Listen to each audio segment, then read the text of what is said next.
I saw a fact. Yeah. Every driver that's won in Red Bull has double letters in their Vettel, surname. Weber, Ricciardo, Verstappen. Yeah, so Yeah. whoever ends up taking over a Red Bull seat one day, if you don't have double letters in your name, Not you are happen. gone. Very, very sorry guys. I drove like an idiot today. Round on Perez, no, not and again. Albon again, no!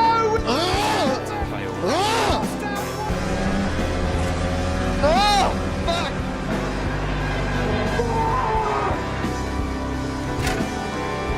Yeah, I'm on the wall, mate. It's just no grip, sorry. Red Bull have announced that Sergio Perez will be leaving the team. Pierre Gasly will be replaced by Alex Albon for the rest of the season. Can Alex Albon save his F1 career? Daniil Kvyat has been replaced by Max Verstappen in Red Bull. Liam Lawson and Yuki Tsunoda will swap seats from next weekend. And Daniel Ricciardo has been dropped by the RB team. Daniel Ricciardo out. Almost certainly that is the end of his Formula One career. Daniil Ricciardo once said that Red Bull drivers without double letters in their names will be gone. Now, as real as that sounds, it's unfortunately false since Daniel himself is also gone. And Daniil Kvyat, who also has 2 consecutive letters in his name, was fired. And his 28-year-old girlfriend got attracted to a 19-year-old. And this is because Red Bull can be the most unhealthy team in Formula One. Ferrari is known for traumatizing their drivers. Williams swap their drivers like they're flipping couches on Facebook Marketplace. Mercedes prioritized one of their racers for more than 5 years, while McLaren is known for being extremely fast but slow at certain times. And Red Bull are all of those traits combined. A team that has traumatized their drivers, then fired them when their mental state is at an all-time low because they can't keep up with the guy that they've prioritized for more than 5 years, which makes them both fast and slow at the same time. Red Bull can be so shit that going from their junior team to the main one actually feels like a demotion. And what makes Red Bull the toxic team we all love and absolutely fucking despise is because of controversies. This is a team that's had drama since day one. That Drive to Survive could just be about Red Bull, and it would still be 7 seasons long, like in the 2013 Malaysian Grand Prix. In the race, Red Bull told Sebastian Vettel to stay behind Mark Webber, and told both of them to turn on Multimap 2-1, an engine setting to hold position. But Vettel refused and overtook Mark, giving us the controversial Multi-21. Multi-21, sir. Yeah, Multi-21. So then Webber almost decides to ram into Vettel after the checkered flag. Valid crash out. In 2016, Daniil Kvyat nearly kills 2 Ferrari drivers by role-playing as a torpedo and then gets replaced by Max Verstappen mid-season. In 2018, after having tension throughout the entire year on who should be the #1 driver, Max and Daniel crash into each other in Azerbaijan. Hey bro, watch your jet. Watch your jet, bro. Watch your jet! And then 2021 happened. No, I am not going to discuss this again. But then in 2022, Red Bull was found guilty by the FIA of an overspend of the 2021 cost cap, leading to claims that Max's title was not legitimate. Since this also has to do with 2021, that is all that I'm gonna say. But then we had Brazil 2022, where Max Verstappen did not want to let Checo pass him during the race. Don't worry about the DRS, Max. Let Checo through. Let Checo through. Max, what happened? I told you already last time. You guys don't ask that again to me. Sorry about that, Checo. Yeah, it shows who he really is. Now this caused huge drama, generating a lot of hate towards Max, but little do people know that this gesture by Max was possibly motivated because of something Checo did. Now obviously it's just been speculated so far, but people believe that it was because of Checo crashing earlier in 2022's Monaco qualifying. I'm out, man. Sorry. Now this might seem like a usual crash, but if you look at Checo's steering wheel, he did not counter-steer to try and save it. You see, what F1 drivers usually do when they're about to lose their car's ass is to try and whip the car back in place. Sometimes it looks like this,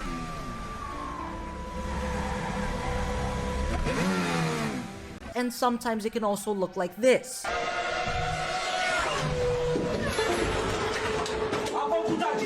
And Checo did none of that, therefore producing rumors that his crash was intentional. So what Max did in Brazil was a controversial decision that people still speculate about.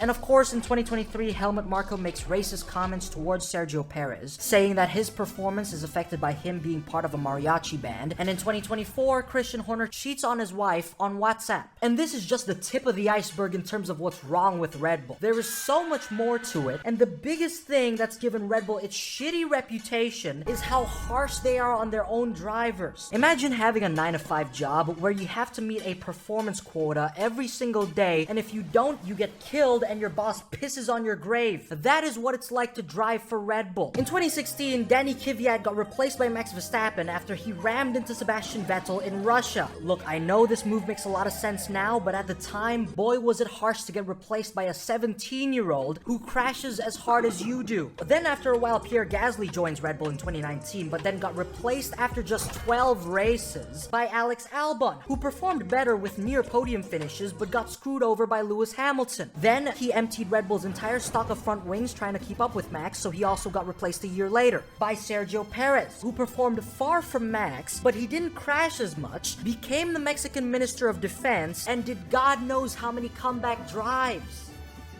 At least until 2023, where Checo started fading in performance, crashed the car way too much, qualified behind Logan Sargent, and then got fired a year later. And of course, the one that pissed me off the most was Red Bull's treatment of Daniil Ricciardo, both the first and second time he left the team. The first time, Daniil left Red Bull in 2019 for Renault, since he felt that Red Bull was ignoring him in favor of Max, and did not like the toxic environment that he was surrounded in. But since things didn't go his way, he returned to Red Bull in 2023. And welcome back, 8-time Grand Prix winner and one of the friendliest drivers in the F1 grid, Daniil Ricciardo, to Oracle Red Bull Racing. Now, there's usually a reason why most people don't go back to their exes, and safe to say, Daniil learned a valuable lesson. Because after he secured a seat at Red Bull's junior team, replacing Nick DeBris, who also got replaced after 10 races, Daniil did kinda mid. So then he got fired near the end of the 2024 season, was only informed of it on the day of his final race, and Red Bull responded to Daniil's unemployment post with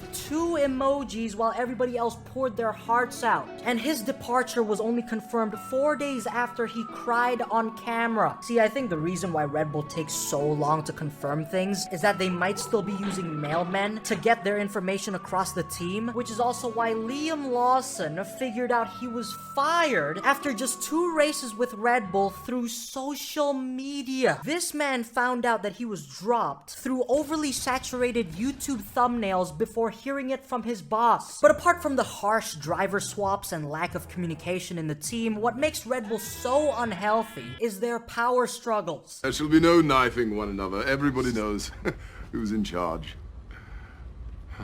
Me. Yes, you. Red Bull is an actual broken home where your divorced gay parents are fighting at every breathing moment. That a Dutch news site published an overview of the Red Bull power struggle in 2024. Now, as much as this is a great graph, it is quite outdated, which is why I'm now going to make my own updated version of the Red Bull power struggle. First off, I remove Adrian Newey since he's now working for the Wingstop team. Second, this father and son relationship should be red, because I believe if you would leave your son on a go-kart track in the freezing winter, grudges are bound to be held. Third, a red line between Horner and any female personnel should be made. And fourth, Helmut Marko should be replaced by Kanye West. Don't worry guys, I don't think that even makes a difference, and matter of fact, I think every single line here should be fucking red, because this team is a shithole. And this power struggle is what makes both Red Bull teams unhealthy work environments. And most of it thanks to Helmut Marko. Look, I know this guy was the one who put Max Verstappen in Red Bull, but he's also the reason behind all the layoffs. Some of them because they were just really shitty choices, but sometimes it's because Grandpa here is ready to execute his own drivers if they don't perform as well as Max in their first race. Into the wall goes Liam Lawson. He's done the same thing at the first couple of turns on the racetrack. You are done. Fired. Do not show your face at the laundry again. And to make matters worse, so many of Red Bull's personnel have been stolen by other teams. Will Courtenay, Rob Marshall, Dan Fallows, Adrian Newey, Jonathan Wheatley. Integral people to Red Bull left in just a span of 2 years. And we've already seen the effects of these departures. Pit stop fumbles, questionable strategy, a big blue tractor. And yes, I do know that some of these people left because money talks, but Adrian Newey leaving to a team with only one driver, and Jonathan Wheatley leaving to a team that couldn't do pit stops to save their lives instead of staying at Red Bull says a lot. You know, maybe the reason why Max is so composed in Red Bull is because he's so used to living in a broken home. But obviously that's just the work environment. It won't directly affect drivers as long as they have the mentality to perform. So why can't any of them do that? And well, it's because Red Bull is jack shit without Max Verstappen. To put it in simpler words, Red Bull is in a master-slave relationship with Max. And they're also the bottom in the relationship. Not because they really love Max's Verstappen, but because Max Verstappen can produce insane results if Red Bull builds their car in his direction. I've said this before in the past, Max can be so quick that he actually blinds Red Bull from their car's problems. So Red Bull, in the master-slave relationship, builds their car around Max's input and feedback.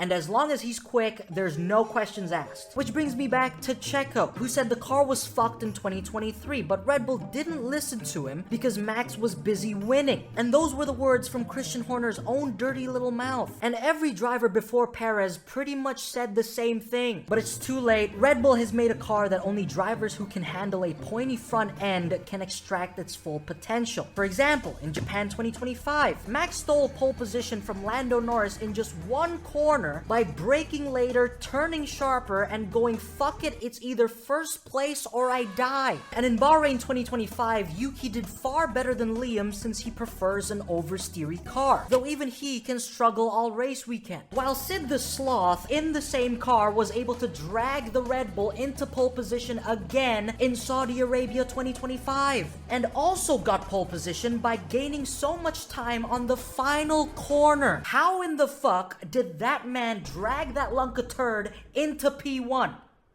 Wait, actually, I think I do know the answer. Max Verstappen just has such a fast and unique driving style paired with a car that's suited best for him. So if you're gonna ask, is it Max that's fast or the car? Well, it's more Max, but kind of both. He's a very fast-looking sloth, but at the same time, the Red Bull is so tuned for him that anyone else driving the car feels like they're playing a video game with someone else's settings. Jesus fucking Christ!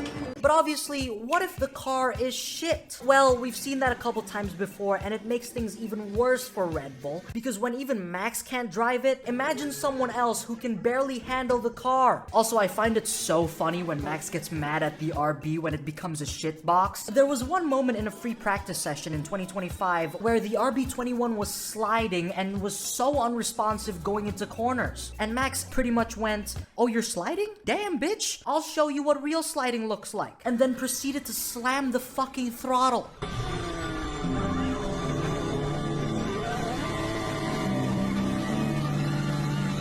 If any other driver did that, they would be crucified. But not Max Verstappen, because once again, he's in the master-slave relationship. And if that wasn't a show of domination, I don't know what is. At this point, the best analogy I can come up with for Red Bull is that racing for them is the equivalent of going cave diving. And there are 2 rules to going cave diving. 1, you don't go cave diving, and 2, you follow rule number 1. Because an F1 driver going, "Yeah, I want to drive there," is the exact same thing as a cave diver going, "Yeah, I'm gonna go into that cave." And it's literally been given the name the Devil's Anus of Death. But aside from my cave diving rant, since Red Bull's second seat is the equivalent of being the Devil's Anus of Despair and Doom, it's had a ruthless effect on drivers. Pierre Gasly had his confidence shattered, but he thankfully recovered. Alex Albon, confidence also shattered and got sent to Devil's Anus of Death Jr. Then Sergio Perez had the same thing happen to him, but also got clowned online. I'm not leaving. I'm not leaving. I'm not leaving! Next, Lawson, pretty much the same thing. Then Daniil Kvyat, same thing again, but he also lost his family. Every day I strive to never end up like this man. But finally, Daniil Ricciardo, who lost his spark, soul, and joy. And most importantly, the biggest effect Red Bull has had on Daniil is that I can no longer call him my favorite nickname, which is something that's pissed me off the most. But anyways, the Red Bull experience can also be so bad that it can even affect Max Verstappen. Because if the team doesn't shatter your soul, it makes you addicted to gaming. Max Verstappen has been severely hooked to Among Us, iRacing, and Minecraft, probably to forget about how he's the only thing keeping Red Bull afloat. And did you guys know that Max actually played a part in the Minecraft movie? Yes, guys, you heard it here first, and it was absolute cinema. My favorite part was when Max Verstappen went chicken jockey and everybody lost their shit.